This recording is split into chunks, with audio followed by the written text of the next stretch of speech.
Hi, I'm Kim. I'm a keto coach and I've been doing keto for about 3 years now.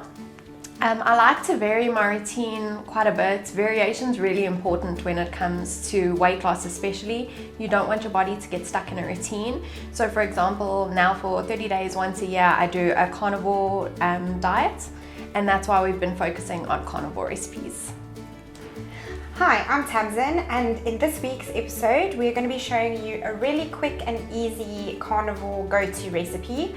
This one is also budget friendly because it only takes 3 ingredients, and you'll see it's so super quick and easy you could incorporate it into any everyday lifestyle.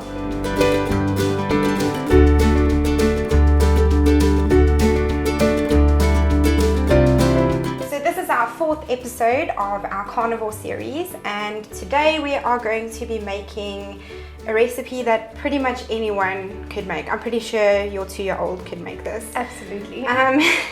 It's tuna foldovers, and obviously for the carnivore we are only using pre-sliced cheese, a tin of tuna, some salt. That's it. But if you were keto, I mean, you eat it differently when you do keto. Yeah, you can add in mayonnaise to your tuna, a little bit of spices and stuff. Guys, with the cheese, please be careful and make sure you buy proper cheese, not the processed cheese slices. So there's a big difference between the two, because obviously the one, like this is natural, it's actual cheese, so it's only your milk and cheese ingredients.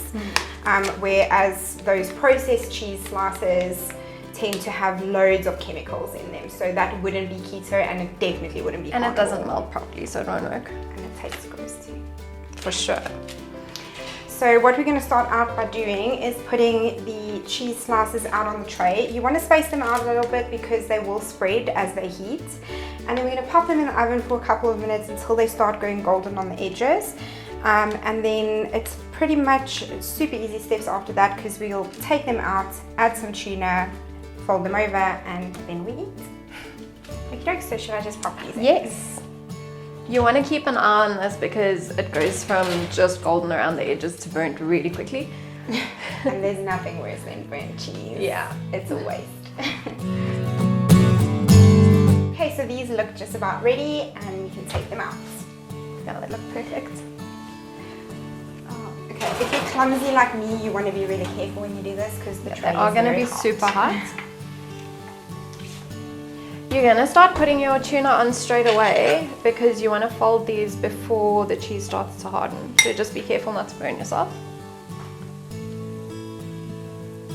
And don't overfold them either. So the nice thing with this is because it only takes a few minutes, and it's not a lot of prep work. This would be something easy that you could even prep for like lunch if you wanted to pack stuff. And you can eat it cold as well. Yeah, I think once they cool down and stuff, the cheese gets a pretty nice texture. So, I mean, I eat these pretty regularly. I don't know about you. Yeah, they're super yummy. Okay, and then you're just going to fold them over. And then you'll leave them to cool so that the cheese can harden.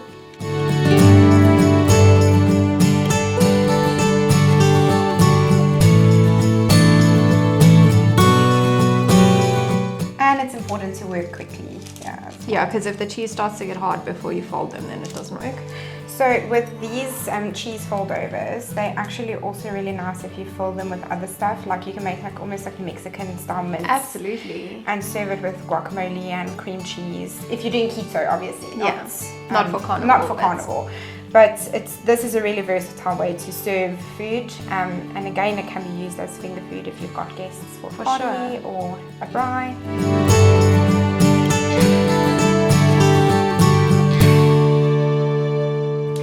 So this recipe is actually so easy and fuss-free that there's like hardly any cleanup. You just wipe your tray and put it back, and that's another thing that makes it one of my favorites. So Kimmy, I actually wanted to ask you, how do you calculate your macros for carnivore? So carnivore macros are actually pretty simple. Basically, you take your goal weight. So say for example, your goal weight's 60 kilos and you convert it into pounds. So that'd be 132 pounds. And that will be your goal for protein for the day. So 132 grams of protein. Now, before you think that sounds like a piece of meat this big, 132 grams of protein isn't necessarily 132 gram steak. It's a lot more than that. So it is actually quite hard to hit those protein goals, and it does take some adjusting to. Your fat macro will be exactly the same, but remember, you don't have to hit your fat macro.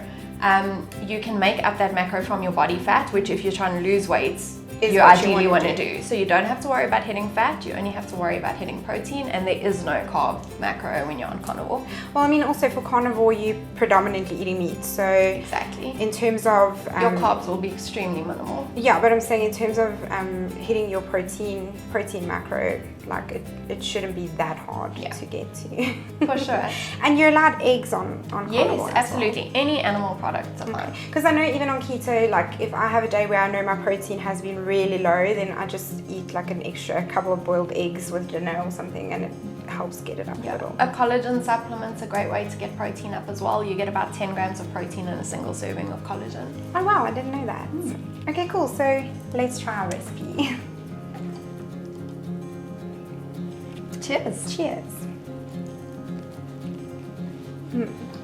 We love hearing from you, so leave us a comment below and let us know what other keto and carnivore recipes you'd like to see us try.